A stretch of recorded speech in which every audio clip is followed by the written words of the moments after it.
வேதாந்த ரகசியமும் வெளியாகும் முன்னுள்ளே வேத சூட்குமத்தை விரைவாக பற்றிடலாம். சுப்பிரமணிய குரு ஜோதியாயுள் தோன்றிடுவான் அருட்பெருஞ்சோதியான ஆறுமுக சுவாமியுமே. அந்தர்முகமிருந்து ஆட்கொள்வான் சத்தியமாய் சித்தியையும் முக்தியையும் ஸ்கந்த குரு தந்திடுவான். நின்னையே நான் வேண்டி நித்தமும் ஏத்துகிறேன் மெய்யறிவாக கந்தா வந்திடுவாய் இவனுளே நீ. வந்திடுவாய் மறுவிடுவாய் பகுத்தறிவாகவே நீ பகுத்தறிவோடிவனை பார்த்திடச் செய்திடப்பா. பகுத்தறிவான கந்தன் பரங்குன்றில் இருக்கின்றான் பழனியில் நீயும் பழஞ்சோதியானாய் நீ.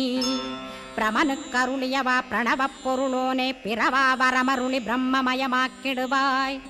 திருச்செந்தூரில் நீ சக்திவேல் தாங்கிவிட்டாய் பழமுதிர் சோலையில் பரஞ்சோதிமயமானாய். சுவாமி மலை